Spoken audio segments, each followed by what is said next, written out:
Universidad Tecnológica del Sur del Estado de México. Ingeniería en Gestión de Proyectos. Marco legal de las organizaciones. Generalidades del derecho mercantil. Mi nombre es María Tania Jiménez Carvajal y soy del grupo 802. Tema 1. Generalidades del derecho mercantil. La importancia del derecho mercantil. El hombre, para vivir en sociedad y para satisfacer sus principales necesidades, requiere de bienes que no tiene a su inmediato alcance, por lo que se ve a la necesidad de cambiar sus bienes por otros, orientando el cambio con un sentido del valor de los bienes. Es como surge el fenómeno denominado trueque, que fue la forma más antigua de comercializar. En un primer momento, el hombre recurrió a esta figura para satisfacer sus principales necesidades, pero cuando utilizan el trueque no para consumir bienes adquiridos, sino para destinarlos a nuevos trueques, o bien llevando los bienes de quienes los producen a quienes los consumen. Es cuando surge el comercio y por ende el comerciante. En China. Abundan en China pruebas de la existencia de instituciones comerciales. Varios siglos antes de la era cristiana, prueba de ello son los bancos. Por ejemplo, tenemos a los banqueros que financiaban las exportaciones de sal y hierro con documentos, los cuales conferían el portador en caso de muerte del librador, un privilegio sobre el acto realizado. Asimismo, se usaron instrumentos similares a la letra de cambio y al pagaré. En cambio, en Babilonia, una de las personas que estimularon la actividad comerciales fue el rey Ahamurai, con algunas regularizaciones como la constitución de ríos y canales para el tránsito de barcos o embarcaciones comerciales. También reglamento fijos precios y tarifas a través del sistema de peso y medida, con el propósito de que los comerciantes no cometieran abusos. En lo que es Roma, el pueblo romano no tenía derecho mercantil autónomo, sino que existían normas aisladas referentes al comercio dentro de su derecho civil, y la flexibilidad de su derecho pretorio permitían encontrar soluciones adecuadas a las necesidades de los comerciantes. Las escasas normas referentes al comercio no tenían una distinción formal con las normas civiles, por lo que encontramos el actio institutoria y el actio exercitoria. En el acto institutoria, esta acción permitía reclamar al dueño de la negociación comercial el cumplimiento de las obligaciones contraídas por las personas que se había encargado de administrarla, la cual se denominaba institutor. En el caso del actio exercitorio, esta acción se ejercitaba en contra del dueño de un buque mercante para el cumplimiento de las obligaciones contraídas de su capitán.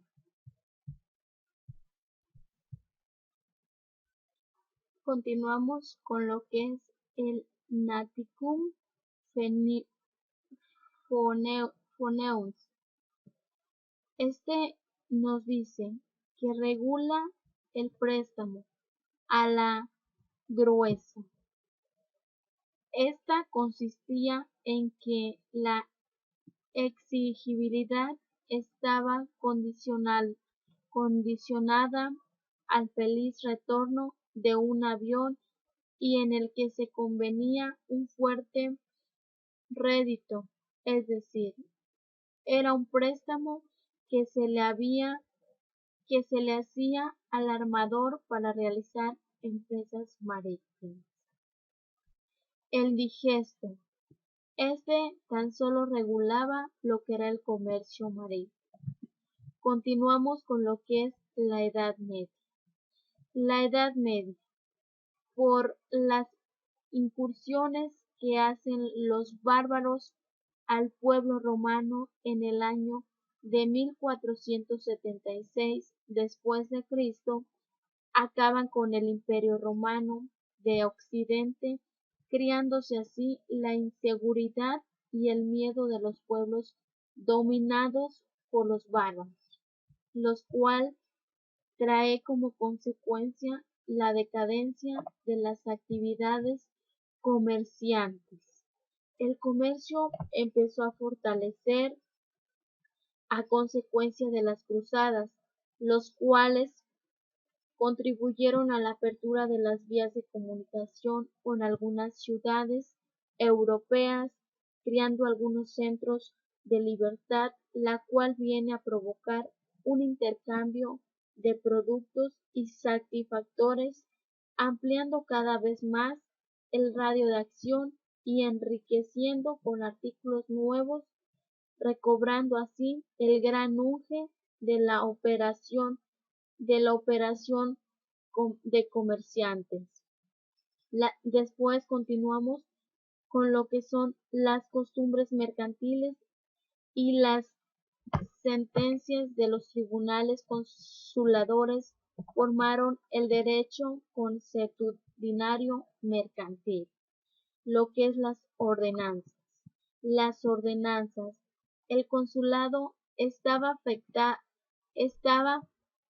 afecto a una corporación de un mercado universidad de comerciantes, los cuales tenían la facultad de dictar sus propias ordenanzas, pero se requería de la aprobación real para ser válidas. Esta era considerada como un privilegio. Las ordenanzas afectan al funcionamiento de la corporación y del consulado como las normas que debían seguirse en el comercio. Después vienen las ordenanzas de Colbert. Esta nos dice que es de origen francés, la cual regulaba el comerciante terrestre en el año de 1673. Posteriormente también regulaba el comercio marítimo en el año de 1861. Esta ordenanza no declara la mercantilidad del acto aislado, sino que establece la presunción de ser comerciante quien lo realice. Después vienen las ordenanzas de Burgos. Son de origen español. El consulado de Burgos dicta las ordenanzas con ese nombre, concediéndolas al consulado de Burgos en el año de 1494. Estas ordenanzas abarcan de orden comercial.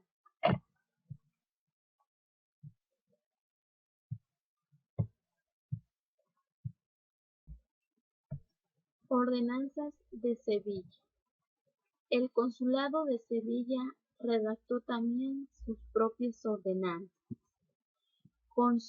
concediéndole formalmente al rey Carlos I, al igual que a la de Burgos, se ocuparan del comercio marítimo y terrestre, con mayor amplitud que la anterior. La ordenanza de Bilbao fueron de mayor importancia en materia mercantil, tanto para España como para México, debido a la necesidad que tenían los mercaderes de contar con una ordenanza propia. Crean el consulado de Bilbao en el año de 1551, aprobadas por el rey Felipe II en el año de 1560. El Código de Comercio francés fue un gran acontecimiento de gran importancia, ya que marca un momento culminante en lo referente a la evolución del derecho mercantil. El Código de Comercio francés, mejor conocido como el Código de Napoleón, el mismo que consta de 5 grandes legislaciones, que son el Código Civil, Código Penal, Código de Procedimientos Penales y Código de Comercio. El Código de Comercio español. El Código de Comercio español, Código francés, influyó en grandes partes a este código, que fue redactado por don Pedro Sanz de Adino, el cual reguló el adecuamiento materias que omitió el Código de Napoleón. El Código de Comercio alemán tiene un sistema subjetivo para configurar el derecho mercantil, tomando como base al comerciante. Asimismo, es importante, ya que el origen a la ley de las sociedades por acciones en 1935.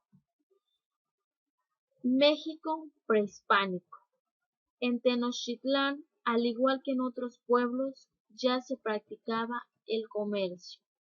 Los canales lo usaban primordialmente para transportar sus mercancías provenientes de la altiplanicie y de las costas.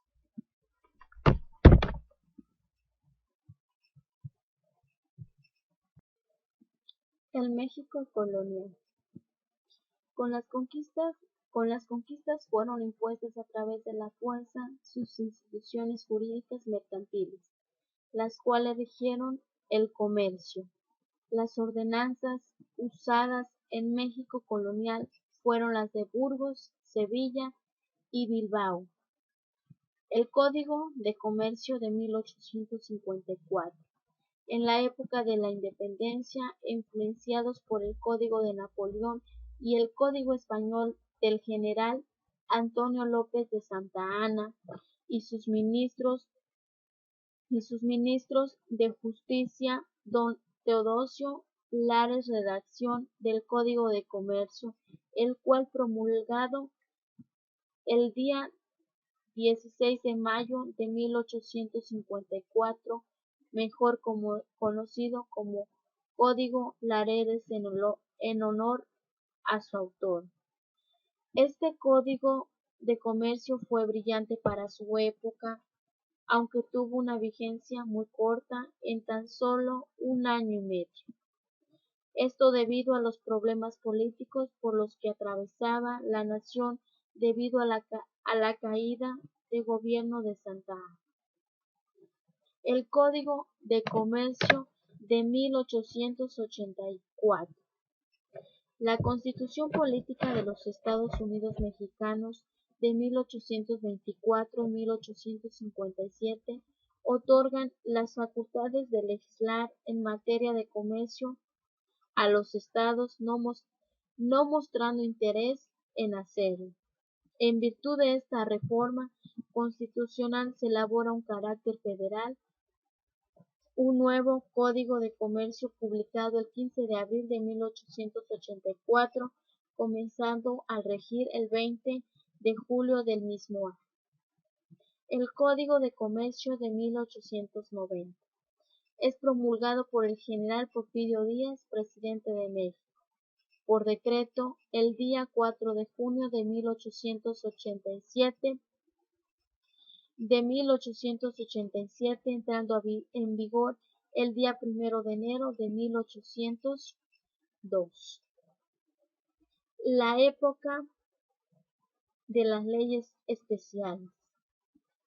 En el último código de 1890 ha sufrido varias derogaciones en sus artículos debido a diversas leyes promulgadas que permiten complementar para hacer más efectiva la aplicación del derecho mercantil. Esto trae como consecuencia que aproximadamente un 40% del contenido del código haya sido sustraído, quedando una gran mayoría cuestiones meramente procesales.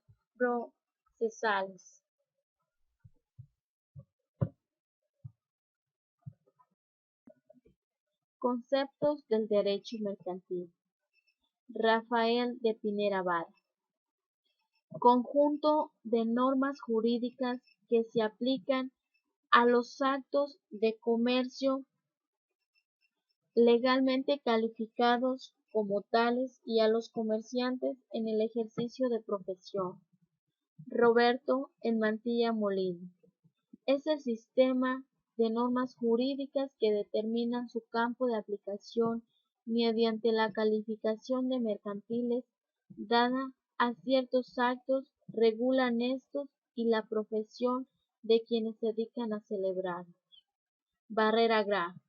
Es aquella rama del derecho privado que regula los actos de comercio, la organización y las empresas, las actividades del comerciante individual y del colectivo y los negocios que recaían sobre las cosas mercantiles. Rocoux define el derecho mercantil como aquel que regula las relaciones del particular nacido de la industria mercantil o asimiladas a ellas. La autonomía del derecho mercantil.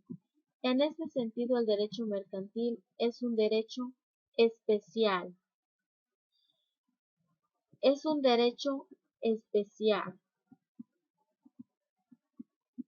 Por otro lado, la separación del derecho mercantil y el derecho civil tiene una justificación de mejor dicho, una explicación. El derecho mercantil se origina por la insuficiencia e inactividad del derecho civil para regular las relaciones nacidas del tráfico comercial. Fuentes formales del derecho mercantil. Llamamos fuentes formales del derecho mercantil a todo aquello de que se origina en su aspecto objetivo de forma o regla obligatoria de conducta y constituye por lo tanto a modo de formal especial como se desarrolla y desenvuelve en esa rama del derecho. Como fuentes formales indiscutibles del derecho mercantil encontramos la ley mercantil, a los usos o costumbres y a la jurisprudencia.